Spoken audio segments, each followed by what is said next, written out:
আমি আমি জানি না কি উত্তর দেবো এটা। ভীষণ বোকা বোকা একটা পোস্ট, এবং এটা আমার কোথাও যেন মনে হয় কি এটা একদম একদম প্রশ্ন ছুড়ে দেয় ইডি এবং সিবিআই এর কাছে। কারণ এই তথ্যগুলো শুধু ইডি, সিবিআই এবং হাইকোর্টের কাছে ছিল, বা যেই কোর্টে এই গরু চুরির তদন্তগুলো হচ্ছিল সেই তাদের দুটো এজেন্সি ইডি, সিবিআই এবং হাইকোর্টের কাছে এই যেই ডকুমেন্টসগুলো বেরিয়েছে সেগুলো তাদের কাছে থাকা কথা। এইটা শুভেন্দুদা কি করে পেলো? তার মানে কি শুভেন্দুদার সঙ্গে ইডি, সিবিআই ডাইরেক্ট লিঙ্ক আছে, কি যা যা ডকুমেন্ট এখান থেকে হচ্ছে ডাইরেক্টলি ওনারা কি একে পাঠিয়ে দিচ্ছেন? এটা আমার প্রশ্ন। আজ অবধি আমি এই কেসটা নিয়ে এই কারণে বলিনি, কারণ আমার মনে হয় একটা তো প্রসেস থাকে ইনভেস্টিগেশনের, and I am not accuse in the case.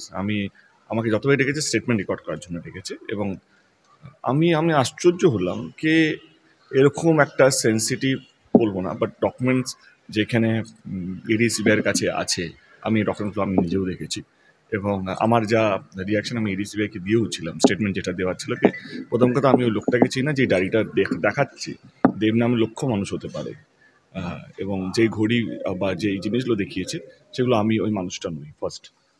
Secondly, যেই 50 লাখ টাকা দেখাচ্ছে একটা ট্রান্সফার হয়েছে, আমি এক্ষুনি দেখিয়ে দিচ্ছি কি এটা আমরা 8-9 মাসের মধ্যে সেই টাকাটা ওই আর্নব ট্রেডার্সকে আমরা ফেরত দিয়ে দিয়েছি। সেই স্টেটমেন্ট লেজারটাও আমি এক্ষুনি আপলোড করে দেবো, তাতে ওনার বুঝতে সুবিধা হবে।